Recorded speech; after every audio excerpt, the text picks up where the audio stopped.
love me. People do love you, Precious. Please don't love me. Love ain't done nothing for me. Beat me. Make me feel worthless. Your baby. Don't nobody want you, don't nobody need you. School ain't gonna help none. Take your ass down to the welfare. It's so awesome to win. I love winning. I like to thank the Hollywood Film Festival because, like I said, I'm just a random girl from Harlem, and this room is way too big. I feel like... Feel like what? Like I'm drowning in the... The transformation Gabourey Sidibe pulled off will stun people, but not for the reasons they expect. Her Oscar-nominated debut should have pushed her into the top tier of Hollywood, but instead she got slapped with cold rejection and non-stop quiet cruelty from the industry that claimed to celebrate her. And there's the most enormous fat black chick I've ever seen, that Gabourey Sidibe. Sidibe, or whatever her name is. She is enormous. I mean, she is enormous. And you feel bad because... Everybody's pretending that she's a part. I was having panic attacks where I couldn't stop crying and I couldn't breathe, and like my entire body felt like it was like heaving and shutting down. And one day I got so upset that I threw up. And I realized that it made it worse. Well, I've been here 2 days, so the best thing, personally, the best thing was finally seeing the movie that my friends and I all worked very hard on. The worst is there's no time to eat lunch. Does that make any sense? While folks praised her role in Precious, she was out here battling on all sides, dealing with pressure, judgment, and a system that never wanted someone who looked like her to shine. Choosing her own well-being over public approval later made people switch up fast, accusing her of selling out and stepping away from the body-positive spotlight, all while she was just trying to protect her peace. I feel like haters are like ghosts or aliens. Like, you either believe in them or you don't. Like, I believe in ghosts, but I don't believe in haters. Like, I'm out here winning, so... I'm a dope swimmer.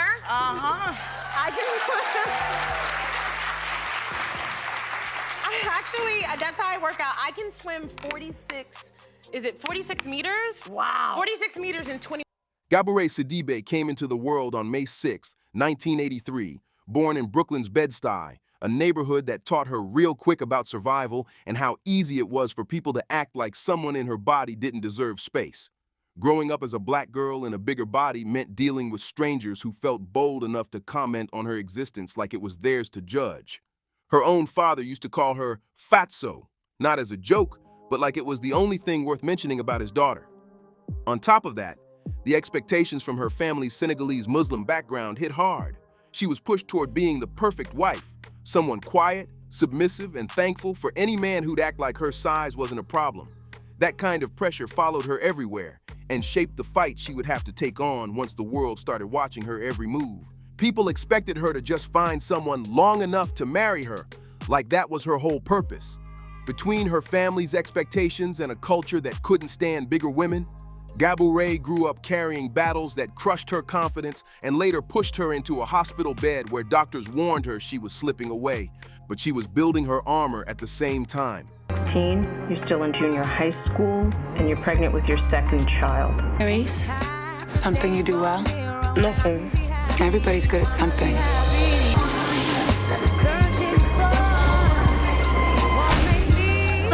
And the Image Award goes to... Precious!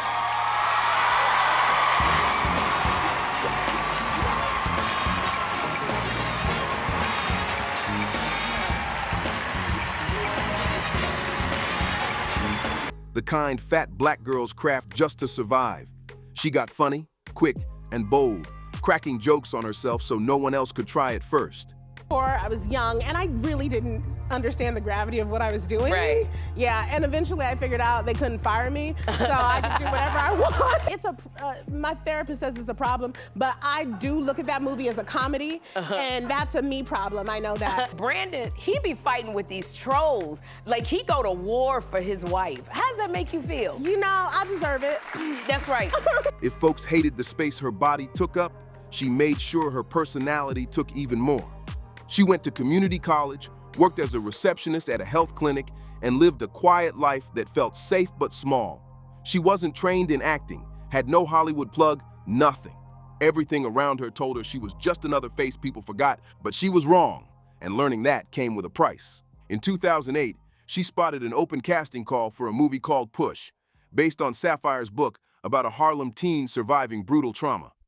They didn't want polished actors.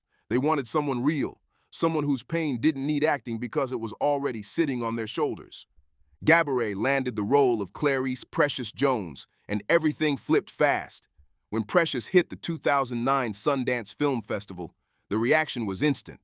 Critics were shocked, calling her performance raw, heartbreaking, and unreal for a first-time actor. When the movie dropped nationwide, Gabourey's face was suddenly everywhere.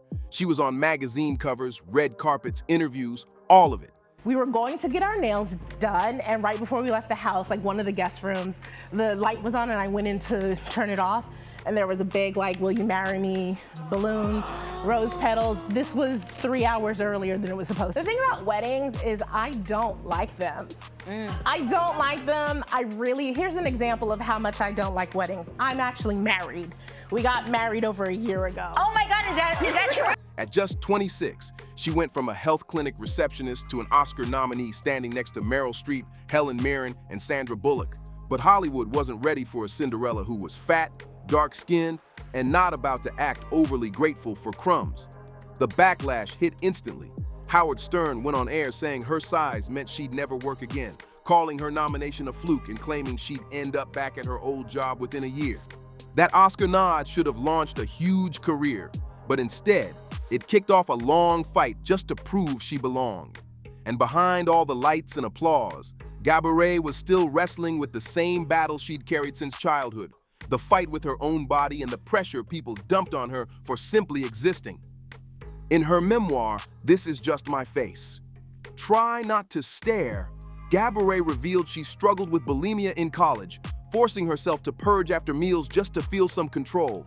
She battled depression so deep that she even considered ending her life while still trying to look normal to everyone around her. When she told her mother she was depressed, Alice laughed it off, brushing her pain aside like it didn't matter. That moment showed Gabourey something harsh. Even at her lowest, the people who should have protected her didn't take her seriously. After Precious, things got even heavier. Her body became a public topic, something people argued about online and on TV. Every outfit, every picture, every appearance became an excuse for strangers to judge her like her body was up for review every day. Even shopping turned into stress.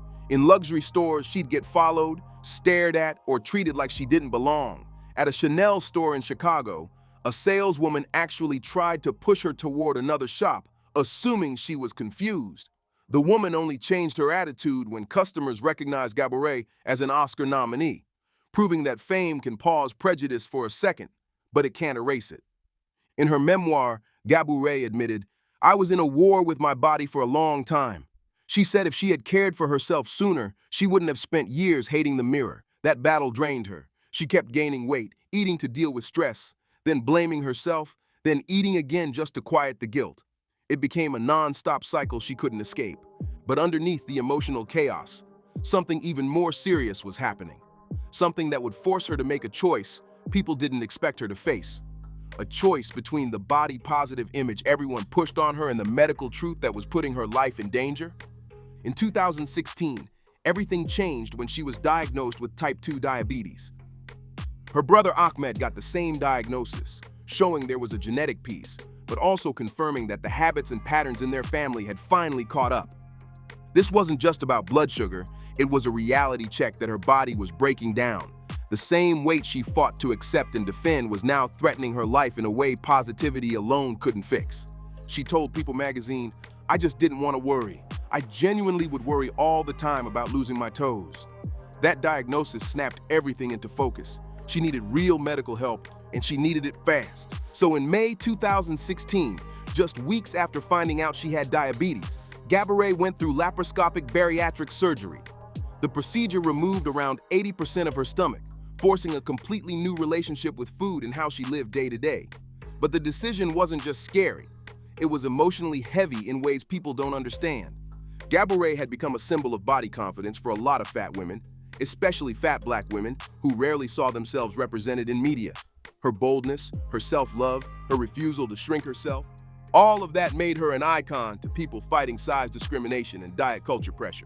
So choosing surgery felt, to her, like she was letting them down, like admitting society was right about her body needing to be fixed. She knew the backlash was coming before it even happened. People calling her a sellout, saying she took the easy route, accusing her of folding under Hollywood pressure and abandoning the body acceptance messages she once shared.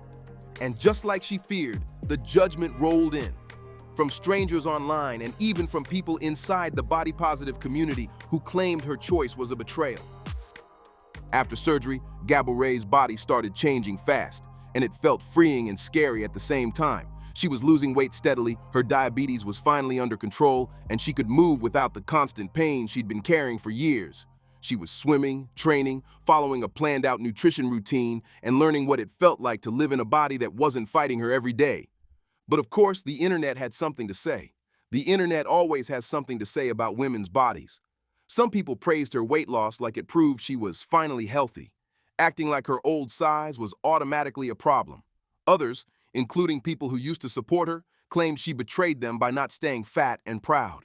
Then came the wild rumors.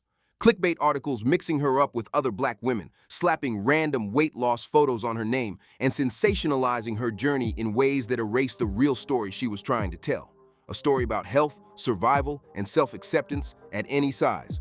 Through all of it, Gabourey handled the double pressure like a pro. She kept speaking on body confidence while staying honest about what she was dealing with medically. She pushed back hard against the idea that losing weight meant she didn't love herself, making it clear the surgery was pure self-care, not self-hate.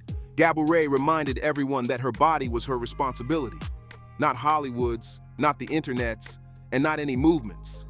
She didn't owe the body-positive crowd permanent fatness, and she didn't owe the industry thinness either. She owed herself a real life, and that required medical help that led to major weight loss. Her transformation wasn't about beauty, it was about survival. And if people didn't get that, it wasn't her problem. Then in March 2019, she met Brandon Frankel on Raya, the private dating app for people in the industry. Their first date lasted more than 7 hours, a clear sign they clicked instantly. Brandon, who worked in marketing and talent management, wasn't expecting much from online dating, but Gabourey's humor, confidence, and sharp mindset pulled him in quick. He was locked in from the start, and Gabourey later admitted she was shocked by it. She didn't think someone like Brandon would want someone like her, carrying years of internalized fat phobia and feeling undeserving because of all the rejection she'd faced. But 3 months after they met, Brandon proposed right at home. Rose petals, balloons, and their 2 cats standing there like the cutest witnesses ever. On March 12, 2021, they quietly got married and kept it to themselves for over a year, only revealing on Live with Kelly and Ryan that they'd already tied the knot long before the public even knew. Then in February 2024, they announced they were expecting twins with a hilarious Instagram post. "I am pregnant. We thought it was time to give our cats some responsibility, so we're giving them each a baby to take care of." She wrote, "Double the babies, double the cats, double the fun." Fans went crazy with support, and Octavia Spencer even jumped in the comments calling Gabourey radiant. In April 2024, at age 40, she welcomed her twins, son Cooper and daughter Maya. Cooper was a name Brandon always loved, while Maya came to them during their baby moon in the Mayan Riviera. Both babies also carry traditional West African middle names to honor Gabourey's heritage through her father. Motherhood has shifted her whole world, and she's still sharing pieces of that transformation with the same honesty she's always had. She shares updates all the time about the chaos and joy of raising twins, how motherhood can take over your whole world, and how she's still fighting to keep her own identity, even while 2 little ones need her every second. In her recent photos and videos, Gabourey looks bright, healthy, and genuinely happy, and it's got nothing to do with her size. It's because she finally built a life that fits her and nobody else's expectations. The twins are now over a year old, walking, talking, and acting like tiny cartoon characters with big personalities that crack her up every day. So what does Gabourey Sidibe look like today? She looks like someone who survived everything: Hollywood's cruelty, her own inner battles, and the nonstop judgment of the public. She looks like a woman who chose life instead of pressure, health instead of approval, and realness instead of pretending for anyone. She looks like a mother, a wife, and an actress still doing her thing in a business that once tried to convince her she had no future. She looks like someone who saved her own life when nobody else stepped in, and refuses to apologize for how she did it. You won't believe what Gabourey Sidibe looks like now because she looks free. Free from the expectations, the judgment, the impossible standards, and that freedom shows up as joy, health, and a life she built on her own terms. If you enjoyed this breakdown, hit that like button, drop a comment, make sure you subscribe, and I'll see you on the next one.